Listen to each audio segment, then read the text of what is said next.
I'm gonna go ahead and keep it a buck and say that some of you guys are looking at Space Jam 2 through too mature of a lens. Now, there are a lot of mature concepts in Space Jam 2, let alone some of the background characters that we get to see during the final tournament. But overall, the movie is essentially the first movie, just upgraded for this generation, like in every possible conceivable way. And it tells a story to a brand new audience that would not have watched the original one because it's so long ago. And now we have a brand new introduction to this Looney Tunes universe, along with other universes that we see in the movie. To me, Space Jam 2, it feels a lot like Ralph Breaks the Internet a little bit, like in the concept of it, or even in Ready Player One. But in my opinion, it has a much better conclusion, a much better plot structure, and it's just a better all movie than both those movies. Ready Player One looked cool, but it was boring as all hell, and Wreck-It Ralph was cringy as all hell. And I don't think Space Jam 2 really is both. I mean, it was literally the first time that I saw a huge blockbuster movie in like years. A huge blockbuster movie have 2D animation. Now people are saying, well, the end of the movie they have 3D animation. The guy for some reason makes them into like really creepy looking versions of their 2D self, because honestly Bugs and Lola, they do not work in 3D at all. They look so Bugs especially looks creepy as all hell in 3D, especially like with the realistic fur. Honestly, I think if they would have gone that realistic route, it should have been far more cartoony, like some of the character designs of some of these other properties that we've seen in the background. And honestly, the whole thing was a love letter to, yeah, it had everything that Warner Brothers owns or has access to, of course, but it's a love letter to cinema. That's just the way I see it. It's a love letter to cinema, it's a love letter to cartoons, it's a love letter to movies for the last 30 years.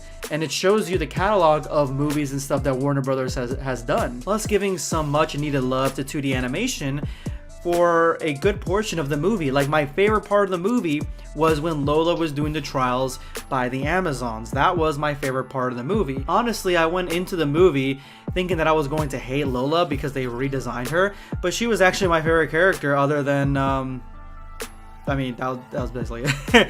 The characters aren't really that interesting. Like, LeBron isn't as charismatic as Michael Jordan, like, at all.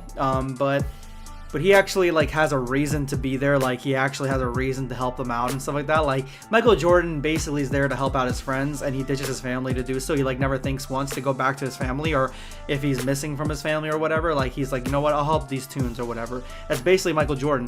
At least LeBron James has a reason to be there because he's trying to get his son back. Now, the whole algorithm portion of it, honestly, I think the movie could have dealt without having to be a computer matrix type of thing. Like, if it was just different universes like we see for the Looney Tunes in the original Space Jam, like just different types of realities with different universes and stuff like that, that would be interesting. I think it'd be harder to explain why they would jump back and forth and we see all these properties and stuff like that. But just the algorithm portion, the video game portion, and the basketball game portion, like all the technology, like the 3D technology they were using to scan players in, like all that stuff was, to me, was too complicated for this movie. Like, it was way too much.